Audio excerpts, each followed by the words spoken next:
Hello everyone, welcome to Avlokan IAS. So today we are approaching with a continuation of our decoding toppers answer writing copy. हमने पहले भी बहुत सारे questions cover कर लिए हैं and now we are moving forward with further types of questions that are asked in GS4 paper ethics, integrity and aptitude. Okay, तो हमेशा की तरह not हमेशा की तरह but in GS4 we have extensively used Shruti Sharma ma'am's copy और इसके क्यों हमने ये कॉपी चूज करी है ये भी मैंने बहुत कुछ बता दिया है पिछले वीडियोस में एज वेल एज इसके इस कॉपी में क्या आप ले सकते हो कैसे इसको असेस कर सकते हो ये सब भी मैंने अपने पिछले वीडियोस में बताया है so I request you to please अगर आप इस चैनल पर नए हो तो एक बार पुराने वीडियोस भी देख लो ताकि एक होलिस्टिक अंडरस्टैंडिंग मिल जाए आपको ठीक है ये देखने से पहले okay so moving forward with the question ये जो शॉर्ट नोट टाइप वाला क्वेश्चन आता है ना ये आज हम डिस्कस करेंगे ओके अब कुछ लोगों को लगता है इसमें स्ट्रक्चर कैसे होना चाहिए क्योंकि थोड़ा सा टफ हो जाता है इतने कम वर्ड्स में एग्जाम्पल डायग्राम और डेफिनेशन को इंटीग्रेट करना तो हम इस अप्रोच से देखेंगे कि श्रुति मैम ने कैसे इसको अप्रोच किया है as well as different toppers भी इसको कैसे अप्रोच करते हैं इसका स्टैंडर्ड स्ट्रक्चर देखेंगे इसमें क्या क्या कीवर्ड्स यूज हो सकते हैं क्या क्या डायग्राम्स यूज हो सकते हैं और क्या क्या डेफिनेशंस यूज हो सकती हैं okay we will look in this way moving on to the question now what do you understand by the following terms in the context of public service? Ethical dilemma, conscience, conflict of interest and trustworthiness. Okay. तो ये चार terms दी गई हैं अब ये 150 words का question ऐसा नहीं है कि आपको पर लाइक इसमें पेजेस ज्यादा मिलेंगे 2 पेजेस में ही लिखना है इसको और चार चीजें लिखना है तो you should develop your points in such a way कि क्वेश्चन के सारे पार्ट्स मतलब सारे पॉइंट्स कवर हो जाए along with substantial definitions and value additions.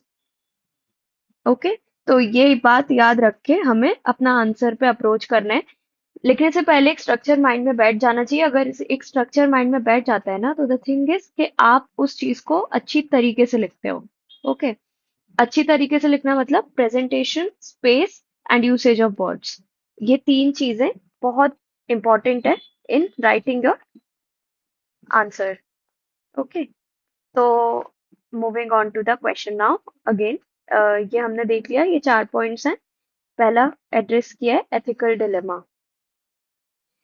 Dilemma में इसमें क्या बोला है refers to the choosing between two or more equally desirable goals और वैल्यूज अब देखो एथिकल डिलेमा हेडिंग डाली और सीधा रेफर्स से स्टार्ट कर दिया ऐसा नहीं कि फिर से एथिकल डिलेमा लिखेंगे यहाँ पर ओके ये इतना कुछ बच्चे करते हैं अपनी कॉपीज में से मैं भी बहुत सारी कॉपीज जो मैं चेक करती हूँ या जो मैंने देखी है उसमें मैंने देखा है कि वही चीज जो हेडिंग में डाली है वही चीज यहाँ से रिपीट कर देंगे तो इससे क्या होता है आपके वर्ड्स कवर हो जाते हैं और ये आपके स्पेस को कवर करेगा तो थोड़ा सा इससे बच के चलना है स्मार्टली आंसर लिखना है ओके तो ये डेफिनेशन स्टैंडर्ड डेफिनेशन हो गई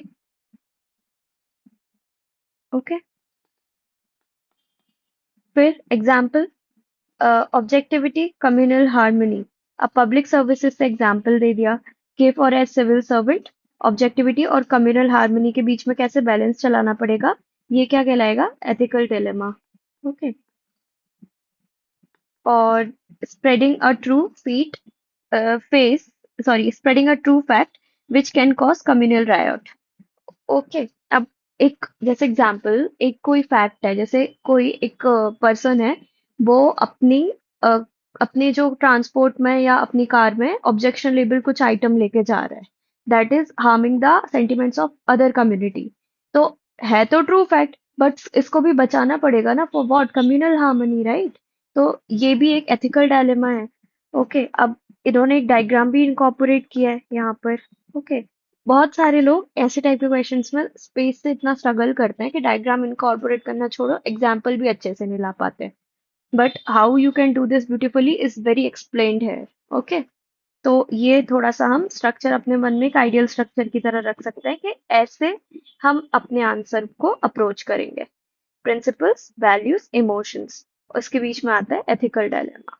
ओके ये आपका रहेगा ethical dilemma second development versus environment Narmada Narmada Sagar project affecting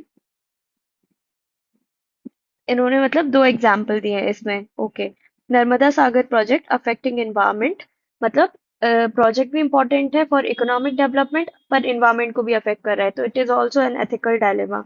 okay, अब ये जो पेंसिल से लिखा हुआ है, as I told in the previous video, ये इवैल्यूएटेड कॉपी है, तो मे बी इवैल्यूएटर ने इसको लिखा हुआ है। ओके, फिर बी, सेकंड क्या थी हेडिंग हमारी, कंसाइंस। तो इसमें क्या आया, conscience refers to public servants internal moral compass, sense of rights and wrong. Okay, moral compass से, मोरल वैल्यूज से कंसाइंस गाइड करेगा। ओके, तो इसमें एग्जांपल क्या है, despite senior pressuring for accepting bribe, one does not do so, it depends on our ethical values, our conscience, whether we are accepting it or not. Okay, example, Abdul Kalam returning of presidential bill। थोड़ा सा ऐसे points को elaborate करना important है कि in what case he has return. Okay, this is the thing. Okay, her point में दो दो एग्जाम्पल के साथ लिखा हुआ है, डायग्राम्स भी है। तो कंटेंट एनरिचमेंट जो आप देख रहे हैं वो आपको अपने आंसर्स में भी इंक्लूड करने की जरूरत है, if you want to gain marks in ethics. Last video में भी मैंने कहा था कि examples are very important, examples contextual होने चाहिए। डायग्राम बना पा रहे हैं तो बहुत ही बढ़िया है। ओके, तो ये सब चीजें आपको इसमें से देखकर चलनी है। अब थर्ड पॉइंट था conflict of interest. Conflict of interest refers to conflict between public and private interest. Okay, थोड़ा सा इसको बेटर डिफाइन कर सकते थे। फिर causing caring for one own parents, familial ethics versus agreeing to transfer order adherence is duty, that is professional ethics। Okay, ये बहुत beautifully civil servant की लाइफ को डेमोन्स्ट्रेट करके एक एग्जाम्पल दिया है यहाँ पे।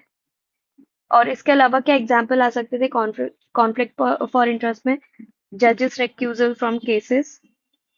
ओके, ये भी कॉन्फ्लिक्ट ऑफ इंटरेस्ट का एग्जाम्पल हो सकता है कि जहां पर कॉन्फ्लिक्ट मीट करता है तो जजेस रेक्यूजेस देमसेल्फ। कॉन्स्टिट्यूशन में नहीं लिखा है but it is a wide spread practice that they do. Okay, second again fourth point क्या है, trustworthiness refers to adherence to a sense of objectivity in the absence of deceit, lies, and personal interest in public service, leads to public trust, organizational cohesiveness, efficiency, and organizational efficiency of an organization। थोड़ा सा writing का issue है, तो क्या है कि presentation इनका थोड़ा डिफरेंट है, नॉट इन जनरल, तो इसीलिए। ठीक है, तो इसमें अब ट्रस्टवर्दीनेस में इन्होंने पॉजिटिव पॉइंट्स भी बता दिए कि ट्रस्टवर्दीनेस क्या इंक्रीज करता है, public trust, organisation cohesiveness, efficiency of an organisation. Okay, फिर कंक्लूजन कैसे किया है। अब ये जो एक चीज है ना कंक्लूजन की, this is also very prevalent in अभी के जो टॉपर्स हैं या फिर अभी के जो स्टूडेंट्स हैं, they are using these conclusion में या चैलेंजेस में या फिर वे फॉरवर्ड में, these type of diagrams are drawn.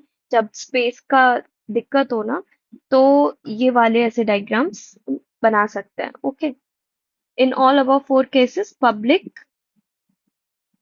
public must be guided by constitutional values, conscience, and conduct, okay, good conduct maybe, okay, for the best result।